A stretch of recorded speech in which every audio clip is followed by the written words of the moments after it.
কি ব্যাপার, আজ এতবার জাল ফেললাম, দুই একটার বেশি মাছ জালেই উঠছে না। না, আজ দেখছি আকাশটা আর আমাকে মাছ ধরতে দিবে না। যাই, আজ বরং আমি বাড়িতে চলে যাই, না হলে বৃষ্টিতে ভিজলে আবার শরীর খারাপ হবে। এসব কথা বলে টোনা বাড়িতে চলে যায়। আর বাড়িতে গিয়ে টোনা দেখতে পায় তার ছেলে রকি ভাত খাচ্ছে। টোনা, খালি হাতে ফিরে এলে যে, মাছ ধরতে পারোনি? না বউ, আজ দুই একটার বেশি মাছ জালে ওঠেনি, তাই এই কটা মাছ নিয়ে বাড়িতে আসলাম। জালে মাছ ওঠেনি? তাহলে কাল বাজারে কি বিক্রি করবে টোনা? আর বাজারই বা করবে কি দিয়ে?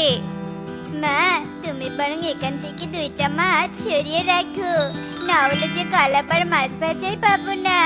মাছ ভাজা ছাড়া যে আমি ভাত খেতেই পারি না মা, তাতে তুমি জানোই। ছেলের এমন কথা শুনে টোনা ও টুনি ঘরের বাইরে চলে যায়। শুনলে বউ, তোমার ছেলে কি বললো? ও নাকি মাছ ভাজা ছাড়া ভাতই খেতে পারে না। এদিকে যে আমার বয়সটা বাড়ছে, সেদিকে রকের কোনো খেয়ালই নেই। এই জাল টেনে আমি আর কতদিন সংসার চালাবো? হ্যাঁ গো, তুমি একদম ঠিক বলেছো। রকির বয়সটা তো বাড়ছে, সৃষ্টিকর্তা যে কবে ওকে একটা সুবুদ্ধি দিবে তা কে জানে। এসেছে গো টুনি, এসেছে, আমার মাথায় একটা বুদ্ধি এসেছে। টোনা, তুমি বুদ্ধি পেয়েছো গো? আমাকে একটু বলো তো শুনি। কি বুদ্ধি পেয়েছি তা তুমি কাল থেকে দেখতে পাবে। এইসব কথা বলে টোনা টুনি ঘরে চলে যায় আর ঘুমিয়ে পড়ে। আর পরের দিন থেকে টোনা নদীতে মাছ ধরতে যাওয়া বন্ধ করে দেয়। অন্যদিকে রকি খাবার খেতে ধরে মাছ ভাজা না পেয়ে রেগে যায়। এ কি মা, আমার মাছ ভাজা কোথায়? তুমি আমার জন্য মাছ ভাজা রাখোনি? না রে বাবা, তুই তো জানিস তোর বাবা কালকে বেশি মাছ ধরতে পারেনি, তাই যে কটা মাছ পেয়েছিল তা বাজারে বিক্রি করে ফেলেছে। কি বলছে মাইসাব? তাহলে আমি আজ কি দিয়ে ভাত খাবো? তবে কি আমাকে আজ ডাল আর সবজি দিয়ে ভাত খেতে হবে? এরপর রকি তার মাকে আর কিছু বলতে পারে না। আজকের মতো শুধু ডাল আর সবজি দিয়ে রকি ভাত খেয়ে নেয়।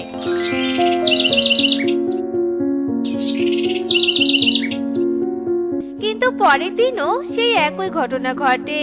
টোনা মাছ ধরতে না গিয়ে চেয়ারে বসে থাকে। বাবা, তুমি আজও মাছ ধরতে যাওনি? আমি মাছ ছাড়া ভাত খাবো কি করে? কি মা, আজ আমার সবজি আর ডাল দিয়ে ভাত দিয়েছো, আমার মাছ ভাজা কোথায়? বাবা রকি, তুই তো জানিস তোর বাবার বয়স হচ্ছে, তোর বাবার আগের মতো মাছ ধরতে পারছে না। কি করবি বল? তোকে এবার থেকে মাছ ভাজা ছাড়াই ভাত খেতে হবে, বুঝতে পেরেছিস?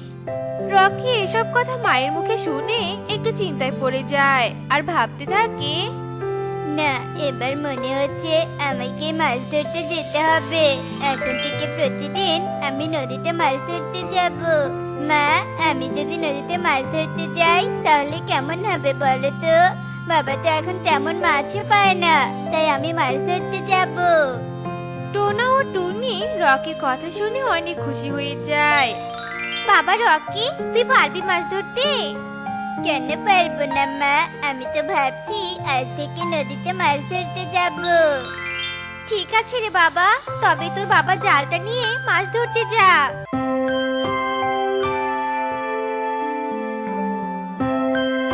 এরপর রকি জাল নিয়ে নদীতে মাছ ধরতে যায়। আর একবার নদীতে জাল ফেলতে জালে অনেকগুলো মাছ পায়। আরে বা, আমার জালে তো এবার অনেক ইলিশ মাছ উঠেছে। এইখান থেকে ইলিশ মাছ ভেজে মাকে দিতে বলবো। 2 দিন থেকে মাছ ভাজা ছাড়া কি কষ্ট করে যে ভাত খেয়েছি। এবার আমি মাছগুলো নিয়ে তাড়াতাড়ি বাড়িতে যাই। কি গো কালু, একটু জোরে চিৎকার করে বলো, না হলে বনের পাখিরা আমাদের হোটেলে আসবে কি করে শুনি? খেয়ে যাও, খেয়ে যাও, গরম গরম ভাত মাছ ভাজি দিয়ে। তাড়াতাড়ি চলে এসো, আর মাত্র 50 টাকায় গরম গরম মাছ ভাজি আর ভাত খেয়ে যাও। মা দেখো, আমি আজ কতগুলো মাছ পেয়েছি, সাথে কয়েকটা ইলিশ মাছও পেয়েছি। মা, তুমি আমাকে এখান থেকে মাছ ভেজে এনে দাও তো। 2 দিন থেকে আমি মাছ ভাজা ছাড়া অনেক কষ্ট করে ভাত খেয়েছি, তাই তুমি আমাকে এক্ষুনি মাছ ভেজে এনে দাও। ঠিক আছে বাবা, আমি এক্ষুনি এনে দিচ্ছি।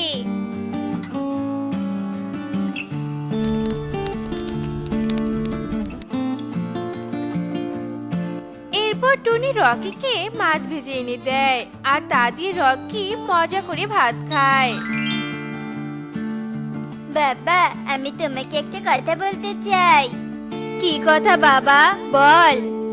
বাবা, আমি মাছ নিয়ে আসার সময় দেখলাম কালু আঙ্কেল তার হোটেলে মাছ ভাজা আর ভাত বিক্রি করছে।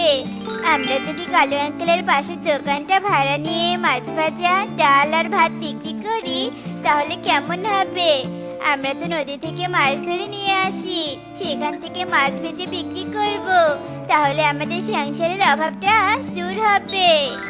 ঠিক আছে রকি, তুই যখন চাইছিস কালু দাদার দোকানটা ভাড়া নিতে, তবে কালু দাদাকে বলে দেখ তার দোকান ভাড়া দেয় কিনা।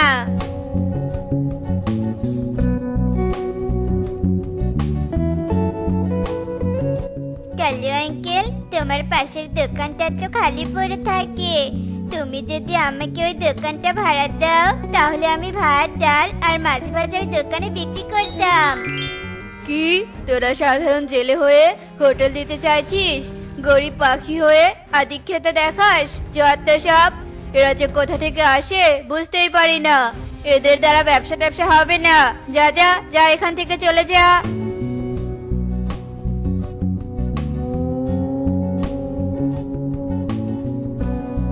কালু, দেখেছো ওই শয়তান রকি আমাদের হোটেলের পাশে হোটেল দিয়ে আমাদের ব্যবসা বন্ধ করতে চাইছে। হ্যাঁ বউ, তাই তো দেখছি, সেজন্য তো রকিকে এখান থেকে তাড়িয়ে দিলাম।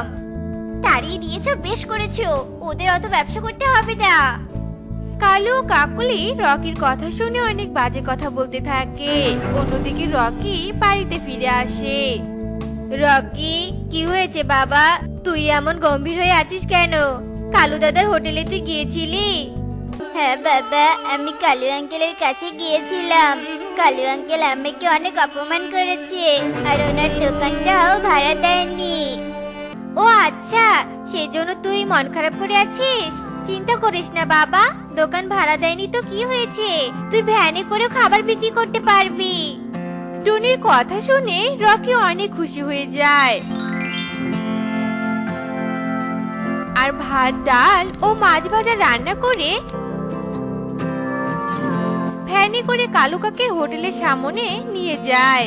খেয়ে যাও, খেয়ে যাও, ইলিশ ভাজা আর ডাল দিয়ে ভাত খেয়ে যাও, মাত্র 30 টাকা দিয়ে, শুধুমাত্র রকির দোকানে। আরে রকি দেখছি নতুন খাবারের দোকান দিয়েছে, তাও আবার ইলিশ মাছ ভাজা দিয়ে, আর মাত্র 30 টাকা দিয়ে বলছে।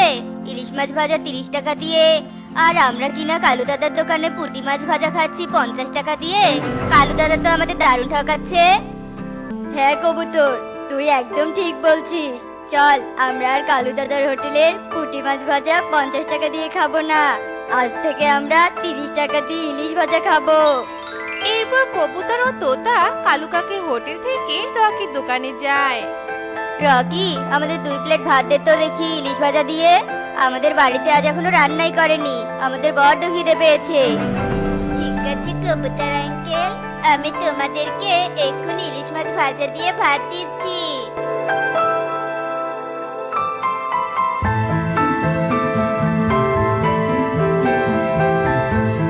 বাবা দেখো, আমাদের দোকানে সব খাবার বিক্রি করা হয়ে গেছে। হ্যাঁ রে বাবা, দেখছি। তুই যে আমার সন্তান তা তুই আজ প্রমাণ করলি। আজ থেকে তুই একা আর নদী থেকে মাছ ধরে আনতে যাবি না, আমিও তোর সাথে যাব।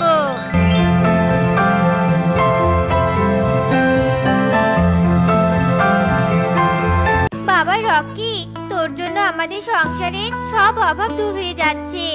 আমরা অনেক ভাগ্য করে তোর মতো একটা সন্তান পেয়েছি।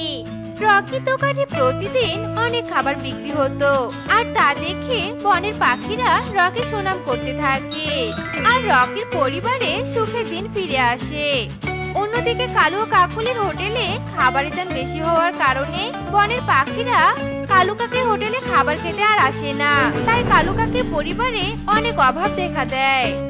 দূরের এক নদীর পাড়ে হলুদ আর লাল দুটো গোলাপ পাশাপাশি বাস করত। দুটো গোলাপের মধ্যে লাল গোলাপ ছিল খুবই অহংকারী আর জাদু শক্তি সম্পূর্ণ। পাশাপাশি হলুদ গোলাপ ছিল খুবই সাধারণ আর নম্র ভদ্র। লাল গোলাপ সব সময় হলুদ গোলাপকে অপমান করত। একদিন পারুল আর কনক গোলাপ গাছের সামনে আসে। পারুল, ওই দেখ লাল গোলাপের গাছ। বাহ, কি সুন্দর লাল গোলাপটা। আরে ওই দেখ, লাল গোলাপের পাশে হলুদ গোলাপের গাছ আছে। তবে হলুদ গোলাপের থেকে লাল গোলাপটা অনেক সুন্দর। ভাই চল আমরা লাল গোলাপের কাছে যাই আর লাল গোলাপের সাথে বন্ধুত্ব করি। হ্যাঁ হ্যাঁ, চল চল। এরপর কনক আর পারুল লাল গোলাপের সামনে আসে। লাল গোলাপ, ও লাল গোলাপ, তুমি আমাদের সাথে বন্ধুত্ব করবে? হ্যাঁ হ্যাঁ, অবশ্যই বন্ধুত্ব করব। তোমরাও সুন্দর আর আমিও সুন্দর। কি সুন্দর সুগন্ধ তোমার, একদম প্রাণটা জড়িয়ে গেল জানো। আমরা এখন রোজ তোমার কাছে আসবো। এরপর কনক আর পারুল লাল গোলাপের সঙ্গে কথা বলে চলে যায়। আর লাল গোলাপ হলুদ গোলাপকে বলতে থাকে, দেখেছিস আমার কত বন্ধু, তোর কাছে তো এখনো কোনো পাখি আসলো না বন্ধুত্ব করার জন্য। তুই যে কুৎসিত ফুল, এটাই তার প্রমাণ রে। আমার সুগন্ধে পাখিরা আমার কাছে আসে, আর তোর যা দুর্গন্ধ, ছি, আমার যে বমি পায়। এমন অহংকার ভালো নয় বন্ধু। তুমিও ফুল, আমিও ফুল, আমাদের সুগন্ধ একই। দেখবি তোমার মতো আমারও বন্ধু হবে। খবরদার, আমাকে একদম বন্ধু বলবি না, আর আমাকে কখনো নীতিবাক্য শোনাবি না তোর কুৎসিত কোথাকার। এভাবেই লাল গোলাপ হলুদ গোলাপকে অপমান করতেই থাকে।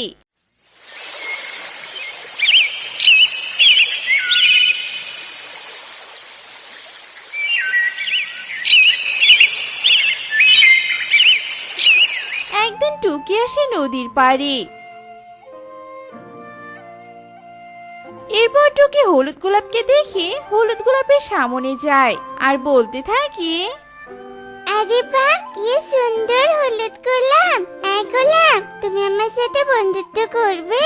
তোমার রং হলুদ আর আমার রঙও হলুদ, তোমার সুগন্ধ অনেক সুন্দর। বলো না, বন্ধুত্ব করবে? হ্যাঁ হ্যাঁ, অবশ্যই বন্ধুত্ব করব। তোমাকে আমার অনেক পছন্দ হয়েছে। এই পাখি, তুমি ওই বৃষ্টি কুৎসিত হলুদ গোলাপের সাথে বন্ধুত্ব করো না। তুমি আমার কাছে এসো, দেখো আমি ওর চেয়ে 100 গুণ বেশি সুন্দর। তুমি আমার বন্ধু হতে চাও? আচ্ছা ঠিক আছে, আজ থেকে আমি তোমাদের দুজনেরই বন্ধু। তুমি যদি গরিব বৃষ্টি ফুলের বন্ধু হও, তাহলে আমি তোমার সাথে বন্ধুত্ব করব না। ওই ফুল সাধারণ, ওর কোনো যোগ্যতা নেই আমার সাথে বন্ধুত্ব করার। লাল ফুল, তুমি অনেক অহংকারী। কথায় কথায় আমার বন্ধুকে অপমান করছো। তুমি আমার বন্ধু হতেই পারবে না। তুমি জানো না অহংকার পতনের মূল? হলুদ গোলাপের পক্ষ হয়ে আমাকেই জ্ঞান দেয়া? তুই যখন আমার বন্ধুই হবি না, তখন দেখ আমি তোর সাথে কি করি। টুকি, এদিকে একটু এসো। দেখো একটা কাঁটা আমার গায়ে আঘাত করছে, আমাকে সাহায্য করো। দাঁড়াও, আমি আসছি। এরপর টুকি লাল গোলাপের কাছে যায় আর লাল গোলাপ জাদু করে কাঁটাযুক্ত একটা ডাল দিয়ে টুকিকে আঘাত করে। এতে কি করে তুমি? লাল গোলাপ, তুমি অনেক খারাপ। আমার পাকে থেকে রক্ত বের হচ্ছে। টুকি বন্ধু, এদিকে এসো।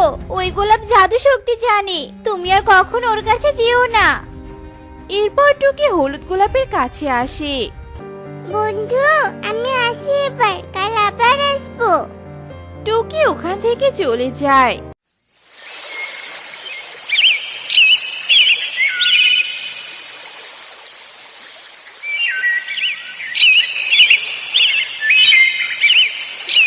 পরের দিন সকালবেলা টুকি টুনিকে বলতে থাকে, মা জানো, আমার না একটা বন্ধু হয়েছে। আমার বন্ধুর নাম হলুদ গোলাপ। ও নদীর পাড়ে বাস করে, কিন্তু ওর পাশে একটা লাল গোলাপও বাস করে। ওই লাল গোলাপটা না খুব অহংকারী, জানো? কালকে ওই লাল গোলাপ কাঁটা দিয়ে আমাকে আঘাত করেছে। তাহলে তো লাল গোলাপ মোটেও ভালো নয়। তুই আর কখনো লাল গোলাপের কাছে যাবি না, বুঝেছিস? ঠিক আছে মা, আমি এবার আসি। হলুদ গোলাপ আমার জন্য অপেক্ষা করছে।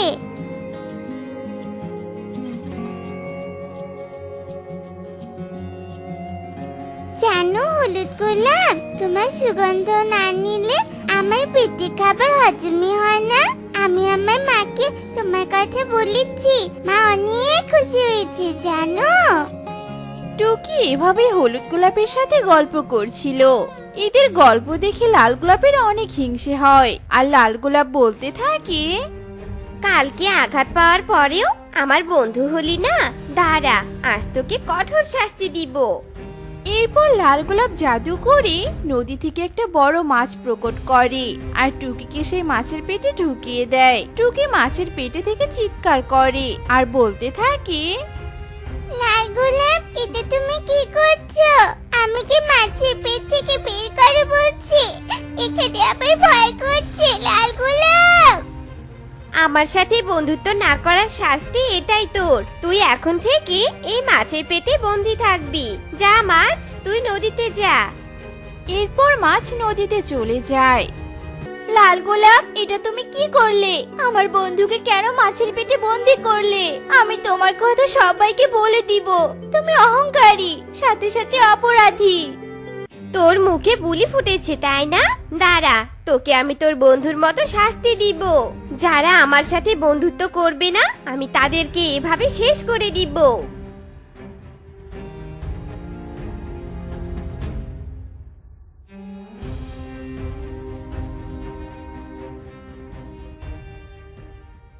অন্যদিকে টুকি বাড়িতে না যাওয়ায় টুনি অনেক চিন্তা করে। টুনি পুরো বনে টুকিকে খোঁজে আর কাঁদতে থাকে। টুকি মা, কোথায় তুই? পুরো বনের কোথাও তোকে খুঁজে পেলাম না। টুকি তো আমাকে গোলাপ ফুলের কথা বলেছিল। না না, আর দেরি করা যাবে না, এক্ষুনি নদীর পাড়ে যেতে হবে। লাল গোলাপ, তোমার পাশে নাকি একটা হলুদ গোলাপ ছিল। সেই হলুদ গোলাপটা কোথায় গো? আর তুমি কি আমার মেয়েকে দেখেছো? টুকি নাম আমার মেয়ের। হ্যাঁ দেখেছি, ওই হলুদ গোলাপ তোমার মেয়েকে নিয়ে এখান থেকে উধাও হয়ে গেছে। আমি অনেক আটকানোর চেষ্টা করেছিলাম জানো, কিন্তু পারিনি। লাল গোলাপের কথা শুনে টুনি অনেক কান্না করে। ঠিক তখনই ওখানে একটা প্রজাপতি আসে আর বলতে থাকে, টুনি মাসি, তুমি এই মিথ্যেবাদী গোলাপের কথা শোনো না। এই গোলাপই তোমার মেয়েকে মাছের পেটে বন্দি করেছে আর হলুদ গোলাপকে পুড়িয়ে মেরেছে। লাল গোলাপ, তুমি খুবই খারাপ। আমার মেয়ে ছাড়া আর কেউ নেই আমার আপন বলতে। দয়া করে আমার মেয়েকে মুক্ত করো, আমি বাঁচবো না ওকে ছাড়া। দূরে গিয়ে মর, আমি ওকে মুক্ত করব না, কখনোই না। তোর মেয়ে আমার সাথে বন্ধুত্ব করেনি জানিস। টুনি মাসি, এই শয়তান গোলাপ কথা শুনবে না। আমি একটা তান্ত্রিকের ঠিকানা জানি, চলো ওই তান্ত্রিকের কাছে। ওই তান্ত্রিকই পারবে টুকিকে মুক্ত করতে আর এই দুষ্ট গোলাপকে শাস্তি দিতে। টুনি আর প্রজাপতি একটা তান্ত্রিকের কাছে যায় আর তান্ত্রিককে সব কথা খুলে বলে। সব শুনে তান্ত্রিক অনেক রেগে যায়। আমি এই বনে থাকতে পাখিদের সাথে এত বড় অন্যায়? নিয়ে চল, আমাকে এক্ষুনি ওই গোলাপের কাছে নিয়ে চল। টুনি আর প্রজাপতি তান্ত্রিককে গোলাপের কাছে নিয়ে আসে। দুষ্টু গোলাপ, আজ তোর শেষ দিন। না না তান্ত্রিক বাবা, আমার কোনো ক্ষতি করো না, আমি এক্ষুনি টুকিকে মুক্ত করছি। তান্ত্রিক লাল গোলাপের কোনো কথা না শুনে জাদু করে লাল গোলাপকে ভস্ম করে দেয়। তান্ত্রিক বাবা, দয়া করে এবার মাছের পেট থেকে আমার মেয়েকে মুক্ত করুন। এরপর তান্ত্রিক জাদু করে মাছের পেট থেকে টুকিকে মুক্ত করে। টুনি টুকিকে জড়িয়ে ধরে কান্না করতে থাকে আর বলতে থাকে, তান্ত্রিক বাবা, আপনাকে অনেক ধন্যবাদ। আপনার জন্য আমি আমার মেয়েকে ফিরে পেয়েছি। প্রজাপতি, চলো আমাদের সাথে চলো। আজ থেকে তুমি আমাদের সাথেই থাকবে। তুমি আমার মেয়ের আসল বন্ধু। এরপর থেকে টুনি টুকি আর প্রজাপতিকে নিয়ে অনেক সুখে দিন কাটাতে থাকে। সেই কখন থেকে খাবার খুঁজছি, কিন্তু এখনো তো কোনো খাবারই পেলাম না। কি যে হবে আজকে। অনেক সুন্দর সিঙ্গারার গন্ধ আসছে।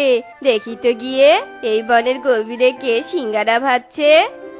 যজ্ঞ কাক সিঙ্গারার গন্ধের দিকে উঠতে থাকে। কিছুক্ষণ পর যজ্ঞ একটা কলাবাড়ির সামনে এসে দাঁড়ায়। এ কি, এ আমি কি দেখছি? গাছের ডালে কলা বাড়ি। এমন অদ্ভুত বাড়ি তো আমি কখনো দেখিনি। এই কলা বাড়ির ভেতরে কে সিঙ্গারা ভাজছে, দেখি তো উকি দিয়ে। ও বুঝেছি, তার মানে এটা ঈগলের বাড়ি। এই গরম গরম সিঙ্গারা দেখে তো আমার মনের ভেতরে উথাল পাথাল শুরু হয়ে গেল। এই ঈগলের কাছে তো সিঙ্গারা চাইলেও দিবে না, আমি বরং এর বাড়ি থেকে সিঙ্গারা চুরি করে খাবো।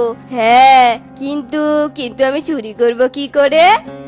যজ্ঞ এদিকে ওদিকে তাকাতে থাকে। তারপর আবারও সে একা একা বলতে থাকে, আরে এই ঈগল তো ঘর থেকে নড়ছেই না, তাহলে চুরি করব কি করে? বুঝেছি, একা চুরি করা যাবে না, কিন্তু কে আমার সাথে চুরি করতে রাজি হবে? কে কে পেয়েছি, টুনিকে সাথে নিয়ে আমি চুরি করব। যাই যাই, টুনির বাড়িতে যাই।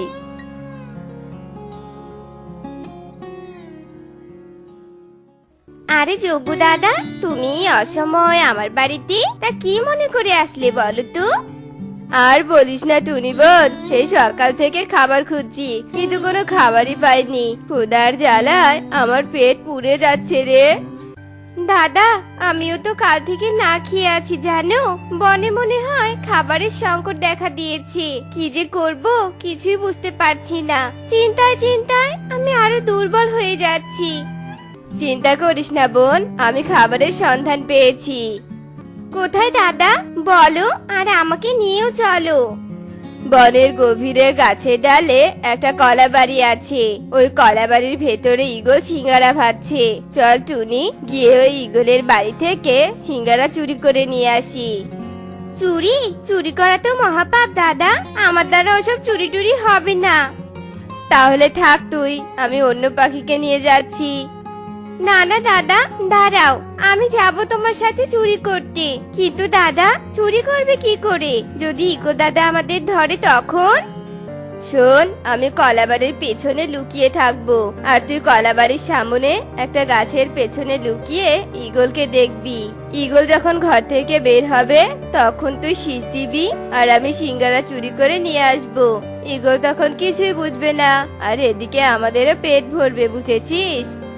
হ্যাঁ দাদা, বুঝেছি, এবার চলো।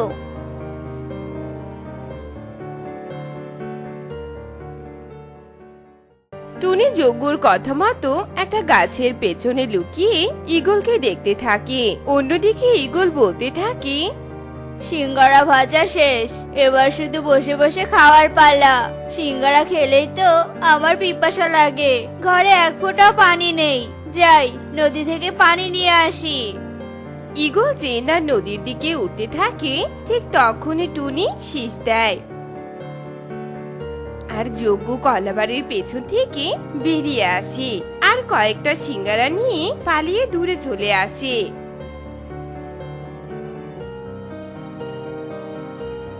নে টুনি, এটা তোর, এটা খেয়ে বাড়ি চলে যা।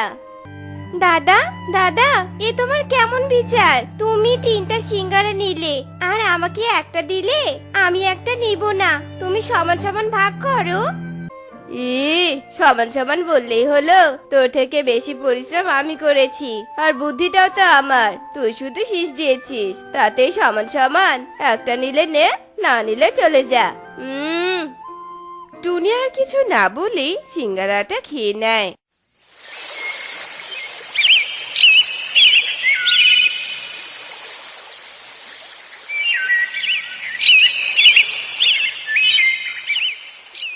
পরের দিন যজ্ঞ আর টুনি একইভাবে ঈগলের বাড়ি থেকে ফল চুরি করে নিয়ে নদীর পাড়ে পালিয়ে আসে। যজ্ঞ দাদা, তুমি ওয়াদা করেছিলে আজকে আমাকে সমান সমান খাবার দিবে, তারপরে তুমি আমাকে কম দিচ্ছ কেন? হ্যাঁ টুনি, যা দিয়েছি চুপ করে খেয়ে নে তো, তোর থেকে আমি বড়, তাই আমার বেশি খাবার দরকার, বুঝেছিস? টুনি আজকেও কোনো কথা না বাড়িয়ে চুপ করে খাবার খেয়ে নেয়। অন্যদিকে ঈগল বলতে থাকে, কিছুই বুঝতে পারছি না, দুদিন থেকে আমার খাবার কিভাবে উধাও হচ্ছে। আশেপাশে তো কোনো পাখি বা অন্য কাউকে দেখছি না। না না, আর হাত গুটিয়ে বসে থাকলে চলবে না। কে আমার খাবার চুরি করছে সেটা দেখতেই হবে। পরের দিন আবারও ঈগল বাহিরে যায় আর টুনি শীষ দেয় আর যজ্ঞ কলার ঘরে প্রবেশ করে। ঠিক তখনই বাহিরে থেকে ঈগল আসে আর যজ্ঞকে ধরে বলতে থাকে, তার মানে তুই রোজ এইভাবে আমার খাবার চুরি করিস? বেটা যজ্ঞ, তোর সাহস তো কম নয়, আজ তোকে উচিত শিক্ষা দিব। আমাকে ছেড়ে দাও ঈগল দাদা, আমি এসব করতে চাইনি। তুমি বিশ্বাস করো আমাকে। ওই যে টুনি আছে না, টুনি টুনি আমাকে চুরি করতে বলেছে। বিশ্বাস করো দাদা, ছেড়ে দাও আমাকে। বাহিরে না টুনি অপেক্ষা করছে জানো। টুনির এত বড় সাহস! দাঁড়া টুনি, আমি আসছি। ঈগল আর যজ্ঞর এসব কথা টুনি বাহিরে থেকে সব শোনে আর এসব শুনে টুনি যেই না পালাতে ধরে তখনই ওখানে ঈগল আসে আর লাঠি দিয়ে টুনিকে মারতে থাকে। উফ দাদা, আমার লাগছে, আমাকে ছেড়ে দাও। যজ্ঞ দাদা সব মিথ্যে বলেছে তোমাকে। এসব যজ্ঞ দাদার বুদ্ধি, বিশ্বাস করো ঈগল দাদা, আমাকে আর মেরো না। আজকের মতো দয়া করে ছেড়ে দিলাম, কিন্তু আর এমন ভুল হলে ছাড়বো না। সোজা গরম তেলে ভেজে খাবো, মনে থাকে যেন কথাটা।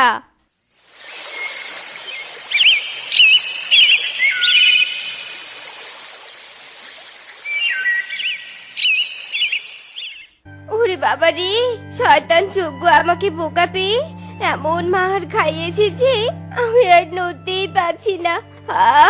পুরো শরীর ব্যথা করছে। ওই শয়তান যজ্ঞকে তো একটা শাস্তি দিতেই হবে। আমার মাথায় বুদ্ধি আছে, এখন শুধু সকাল হওয়ার পালা, তারপর ওকে দেখাবো মজা, আমাকেই মার খাওয়ানো। ওরে বাবা রে। এসব বলে টুনি ঘুমিয়ে পড়ে।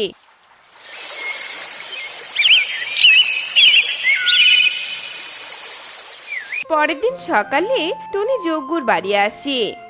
কি ব্যাপার রে টুনি, কালকের মার কেমন লাগলো খেতে? হ্যাঁ, তোর কাকুতি মিনতি শুনে আমার যা হাসি পাচ্ছিল না, এখন তোকে ওটা আমি বলেই বোঝাতে পারবো না, জানিস। হা হা হা। দাদা, এখন এসব রাখো, আমার অনেক ক্ষুধা লেগেছে। চলো দাদা, ঈগলের বাড়িতে খাবার চুরি করতে যাই। আমার ক্ষুধা যে আর সহ্য হচ্ছে না। না বাবা না, আমি আর ঈগলের বাড়িতে চুরি করতে যাব না। ঈগল বলেছে এবার ধরা পড়লে তেলে ভাজে খাবে। আরে দাদা, ভয় পেও না, এবার আর আমরা ধরাই পড়বো না। দেখো, আগের থেকে অনেক সতর্কের সাথে চুরি করব। টুনি রে, তোর কথা শুনে আমার কেমন জানি সন্দেহ সন্দেহ লাগছে রে। তুই আবার আমার উপর প্রতিশোধ নিতে চাইছিস না তো? ছি দাদা, তুমি এসব কি বলছো? তুমি আমার বড়, তোমার উপর আমি কেন প্রতিশোধ নিব বলো তো? আমি কালকে সবকিছু ভুলে গিয়েছি দাদা। এখন চলো, কথা বলে আর দেরি করো না তো, তাড়াতাড়ি চলো। টুনির এসব মন ভোলানো কথায় যজ্ঞ রাজি হয়ে যায়।